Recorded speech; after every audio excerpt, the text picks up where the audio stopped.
अब हम डिस्कस करेंगे कवरिंग्स। कौन कौन सी कवरिंग्स होती है पेनिस के ऊपर। तो सबसे पहले स्किन होगी, है ना।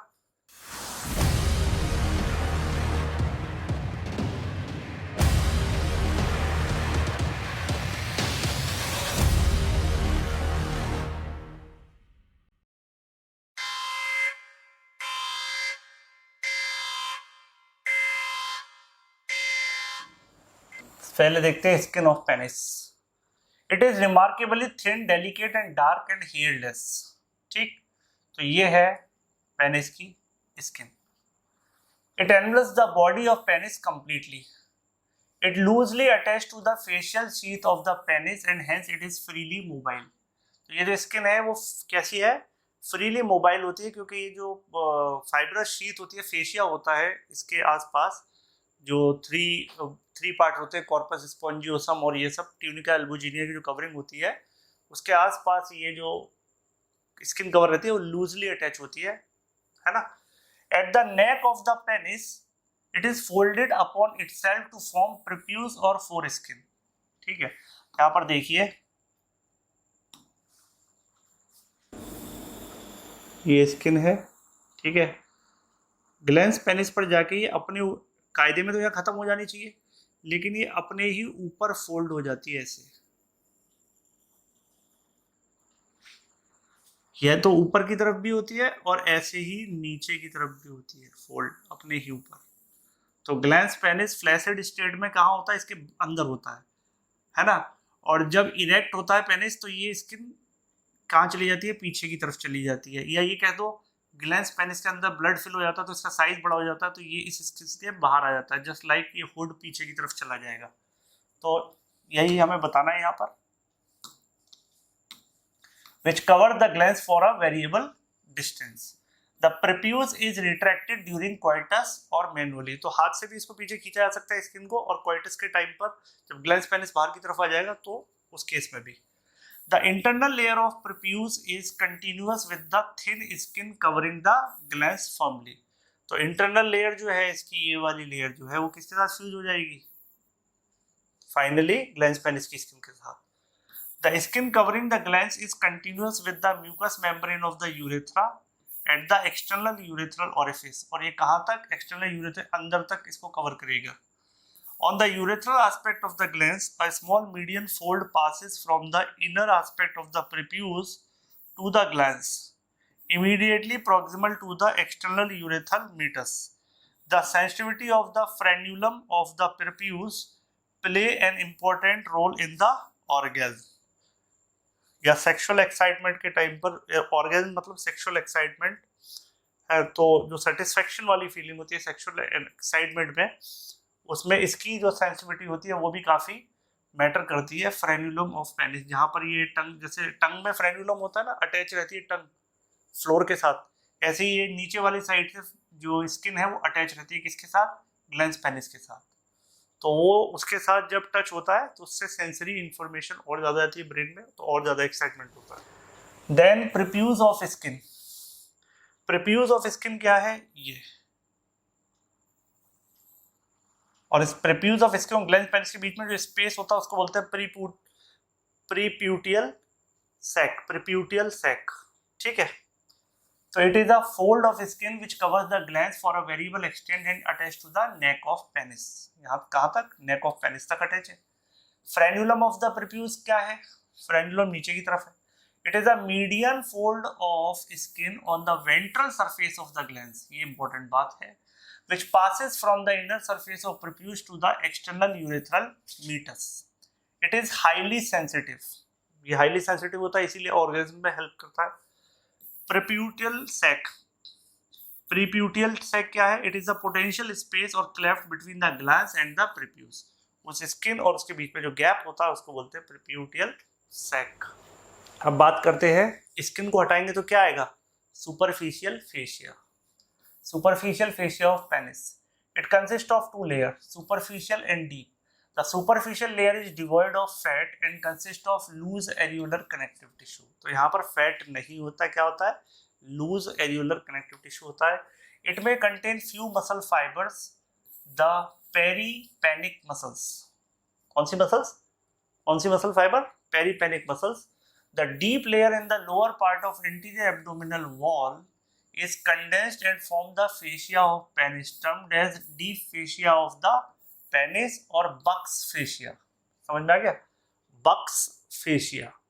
तो ये एंटीरियर एब्डोमिनल वॉल का जो फेशिया होता है वही कंडेंस होकर पेनिस पर एक्सटेंड हो जाती है, उसको बोलते हैं डीप फेशिया ऑफ पेनिस या बक्स फेशिया.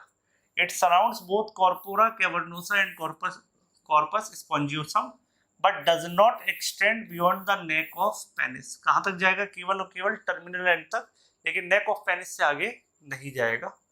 तो Buck's fascia separate the superficial and deep dorsal vein of the penis. अब बना देते हैं बक फेशिया कहाँ पर है.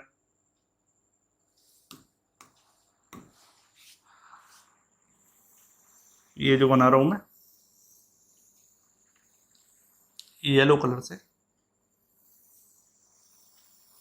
ठीक है, ये है आपका डीप फेशिया और बक्स फेशिया ऑफ पेनिस.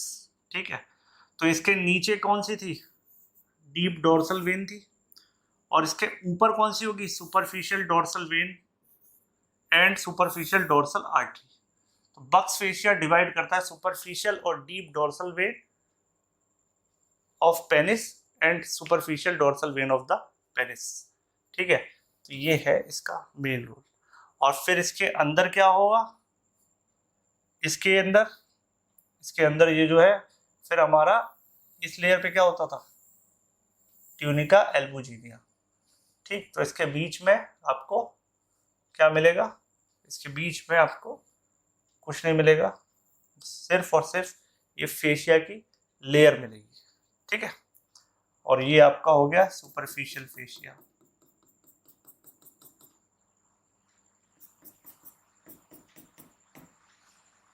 क्लियर? अब बात करते हैं support of the penis. Penis को ऐसे हैंग करके कौन रखता है? इसको कौन सपोर्ट करता है? तो देखिए, ये है लीनिया एल्बा. लीनिया एल्बा, और ये कौन सी बोन है? Pubic symphysis. ठीक है, यहाँ से एक लिगामेंट अटैच रहता है, फंडी फॉर्म लिगामेंट, और ये ऐसे स्लिंज बनाता है, इसको पकड़ के रखता है. ठीक है, और एक होता है सस्पेंसरी लिगामेंट जो प्यूबिक सिम्फाइसिस से अटैच करके रखता है इसको. तो ये दो लिगामेंट बहुत इंपॉर्टेंट है. फंडी फॉर्म लिगामेंट जो लीनिया एल्बा के साथ जोड़ता है, और सस्पेंसरी लिगामेंट जो किसके साथ जोड़ता है? आपके प्यूबिक सिम्फाइसिस के साथ, बॉडी ऑफ पेनिस को. ठीक है, चलिए देख लेते हैं. तो सपोर्ट ऑफ द पेनिस अगर बात करें तो ligament support of the weight of the free pendulous part और body of penis, they are of 2 in number. 2 है. कौन कौन सा? फंडीफॉर्म लिगामेंट है और दूसरा है suspensory ligament. Fundiform ligament, it springs from the lower part of the linea alba and split into the 2 lamellae. Lamellae मतलब एक तरीके से बोल दीजिए, बैंड बोल दीजिए, है ना, which encloses the proximal part of the body of penis and then unite to form on its urethral aspect with the septum of scrotum. किसके साथ फ्यूज हो जाएगा? septum of scrotum के साथ. Suspensory ligament is a deep to the fundiform ligament, और ज़्यादा deep होता है, triangular in shape. Its narrow upper end is attached in front of the pubic symphysis and broad lower part blends with the buccal fascia. किसके साथ fresh होता है? बक fascia और fascia of the penis के साथ on either side of the body of penis. तो ये 2 ligament हो गए यहाँ पर सपोर्ट के लिए. अब बात करते हैं पेनिस की arterial supply. The penis is supplied by the following 4 pair of arteries. 4 pair of arteries कौन कौन सी? Deep arteries of the penis, dorsal arteries of the penis, arteries of the bulb, superficial dorsal arteries of the penis. Deep dorsal artery, deep arteries of the penis, superficial dorsal arteries of the penis, ये 4 category में. Out of these, the first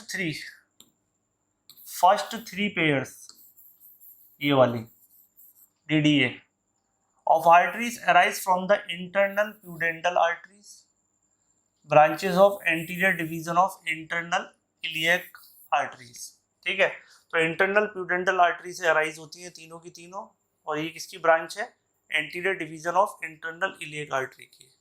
while the last pair arise from the superficial external pudendal artery, ठीक है, ये किससे arise होती है? Superficial external प्यूडेंटल artery की branch से, और जो कि एक्चुअल में किसकी ब्रांच है? ब्रांच ऑफ फीमोरल आर्टरी, ये याद रखना है आपको, ठीक है। वो इंटरनल इलियक आर्टरी की ब्रांच है और ये फीमोरल आर्टरी की ब्रांच है। तो superficial external प्यूडेंटल artery, deep external प्यूडेंटल artery, इसकी ब्रांचेस देखिए स्क्रोटम की तरफ जा रही है और पेनिस की तरफ भी जा रही है। फिर उसके बाद superficial dorsal artery of penis, ये ऊपर की तरफ, ये डोर्सल सरफेस पर।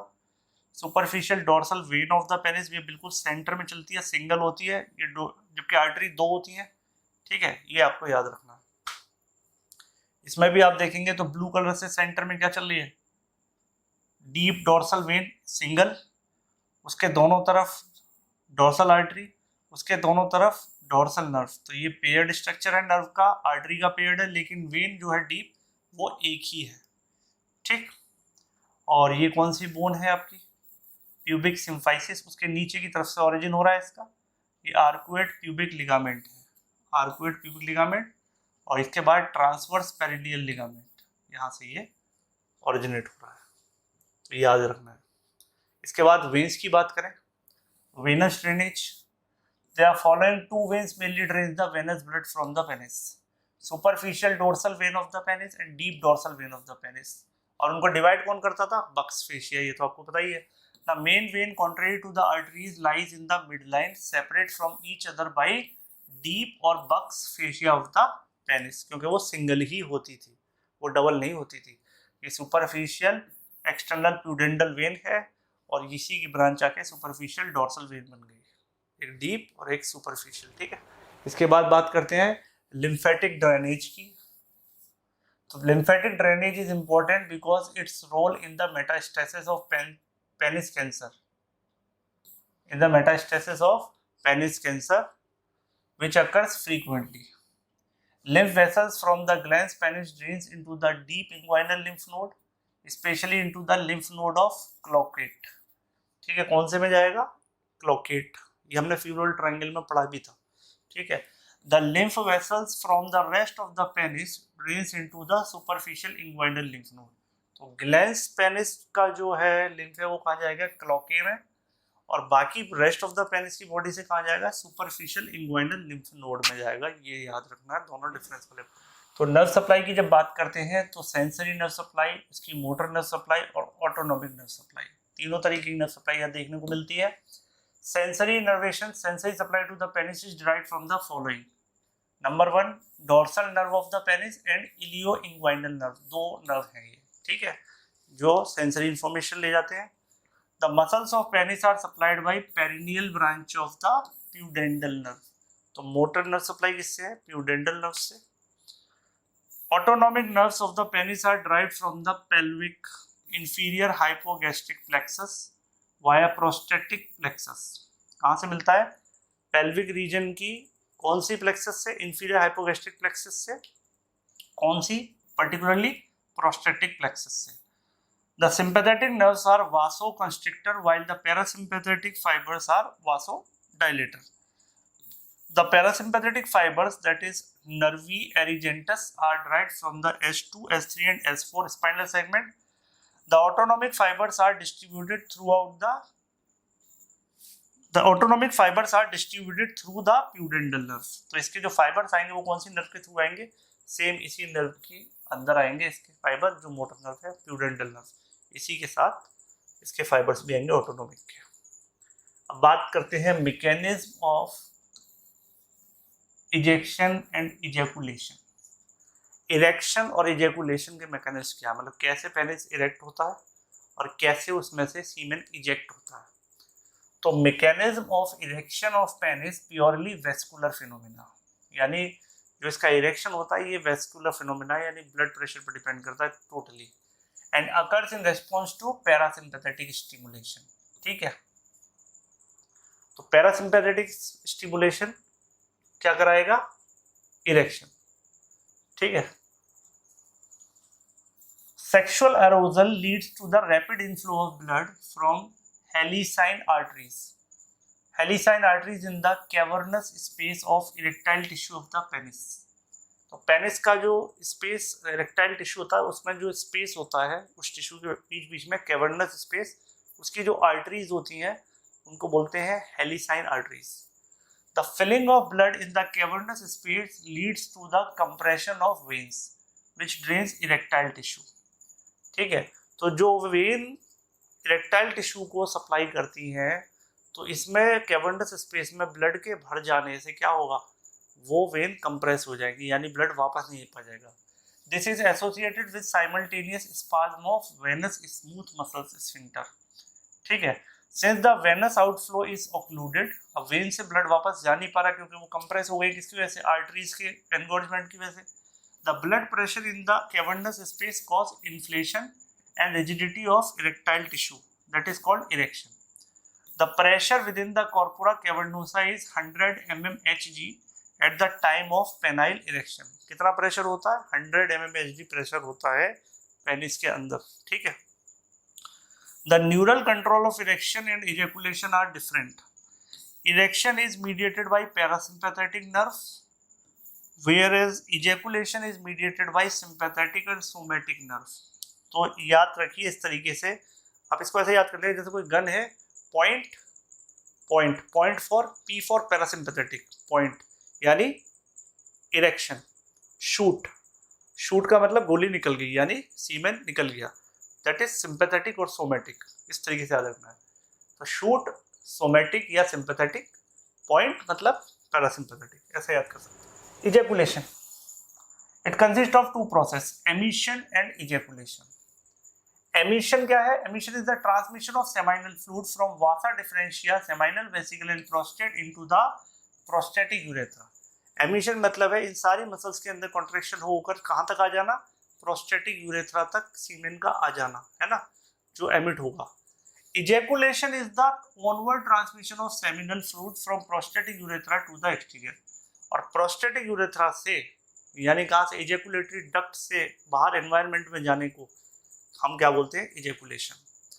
The sympathetic outflow T11 to L2 spinal segment leads to the emission of semen by causing constriction of smooth muscles of vasa differentia, seminal vesicle and prostate.